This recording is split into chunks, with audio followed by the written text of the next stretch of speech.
Samajwadi party की नहीं है, जो मैं पिछले कुछ दिनों से देख रहा था। जो एंगल इसको मीडिया देने का सोच रहा था, वो समाज में लोगों को बांटेगा। तो सवाल आपके कुछ ऐसे होने चाहिए जो इनके दुख को बांटने का काम करें। और एक चीज़ मैं आपको अभी क्लियर कर देता हूँ, दोषी किसी भी समाज से हो, चाहे हमारे ही समाज से क्यों ना हो, अगर वो दोषी है तो हम उसे बिल्कुल भी नहीं स्वीकारेंगे। सज़ा मिलनी चाहिए, और ऐसी सज़ा मिलनी चाहिए जिससे उस पीड़ित परिवार को संतुष्टि मिले। क्योंकि हम और आप तो एक दिन के लिए आएंगे, लेकिन उस माँ के आंसू, उस बहन के आंसू कब तक उनकी आंखों से निकलेंगे, इसका अंदाज़ा हम लोग नहीं लगा पाएंगे। उन्होंने अपना इकलौता चिराग खोया है। हम आए, आप लोग आए, कब तक आ पाओगे आप यहाँ बताओ? कब तक कवरेज दे पाओगे आप लोग?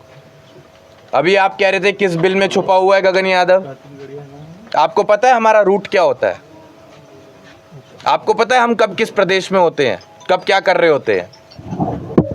हमारे संज्ञान में जब चीज़ आ जाती है तो हम चाहे देरी से आए, लेकिन अपने लोगों के बीच आकर दुख को बांटने का हम काम करते हैं। और हम यहाँ भी आकर कोई झूठा आश्वासन देने नहीं आते हैं। हम जितना बोलेंगे उतना करके दिखाएंगे। हम यहाँ पर अगर आए हैं तो एक समाज की जिम्मेदारी के नाते हमने उस माँ से भरोसा दिलाया है, उस माँ को वादा किया है कि उन बच्चियों की जिम्मेदारी हमारी और समाज की जिम्मेदारी है। और जो हम कहकर जा रहे हैं वो हम करके दिखाएंगे। अब इससे ज़्यादा आपको हमसे क्या चाहिए? सज़ा मिलनी चाहिए दोषी को, उठाई जाएगी, सज़ा मिलनी चाहिए दोषी को। जी बिल्कुल। आर्थिक सहायता होनी चाहिए। इसके लिए मैं क्यों ढोल बजाऊं भाई कि आर्थिक सहायता करो परिवार के लिए? ये तो हमारी नैतिक जिम्मेदारी है कि हमें इतना समझना चाहिए कि कब परिवार को किस चीज़ की कमी है, उस कमी को हम लोग पूरा करें।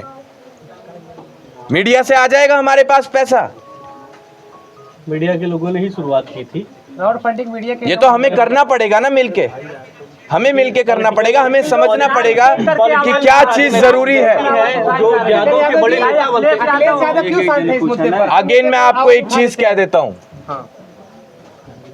आप मुझसे ये बात करें कि मेरी क्या बात हुई है, मैं क्यों आया हूँ। रही बात अखिलेश यादव जी की, मैं तो ये भी कह सकता हूँ कि योगी जी क्यों नहीं आए यहाँ पे, प्रदेश उनका नहीं है ये। क्या यादव समाज ने उनको सपोर्ट नहीं किया है? नहीं, प्रदेश कौन चला रहा है आज? योगी जी। तो योगी जी को नहीं आना चाहिए था यहाँ पे। तो यहाँ पर राजनीतिक बातें ना करिए आप। मैं यहाँ भाजपा समाजवादी पार्टी नहीं करने आया हूँ, यहाँ मैं परिवार का दुख बांटने आया हूँ। और मैं चाहता हूँ अपने पत्रकार साथियों का, मीडिया वालों का मैं धन्यवाद करता हूँ कि आपने इस बात को हम तक पहुँचाने का काम किया और पूरे देश में इस मुद्दे को आपने लोगों के बीच लाने का काम किया। और उसी के साथ प्रधान जी का बहुत बहुत धन्यवाद कि वो अब तक पीड़ित परिवार के साथ डटकर खड़े हुए हैं। तो आज जो है 13 दिन हो चुका है, अभी तक कोई ठोस कार्रवाई नहीं हुई। इस पर किस तरह से? अब मैं आपसे पूछूंगा आप कैसी कार्रवाई चाहते हैं, वैसी कार्रवाई होगी यहाँ पर। बताइए क्या चाहते हैं? यही कि परिवार के लोग का कहना है कि उन लोग है जो परिवार हैं उनके हिसाब से भी चलना होगा। उन लोगों का कहना है कि इनके जो घर है, मकान बनाया गया है, ये सरकारी जमीन में है, उसको गिराया जाए। और अब एक काम कीजिए आप, काउंटर होना चाहिए, जैसे खून का बदला खून। और ये भी कहना है कि घर बुलडोजर से तुरंत ध्वस्त होना चाहिए, आजीवन कारावास भी होना चाहिए। जो लोग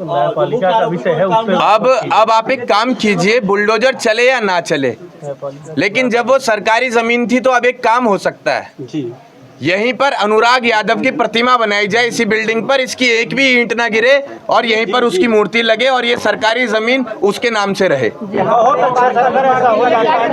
इसके लिए आवाज उठाओ।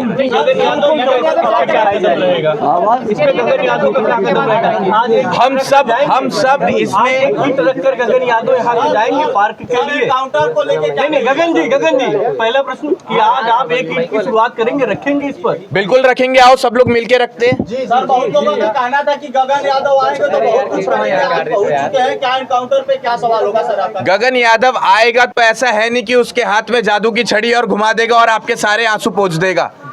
गगन यादव आज आपको सहारा देने आया है और आपकी दुख की घड़ी में खड़ा है और आपको भरोसा दिलाता है कि आगे भी आपके साथ ऐसे कंधे से कंधा मिलाकर हर बुरे समय में खड़ा रहेगा।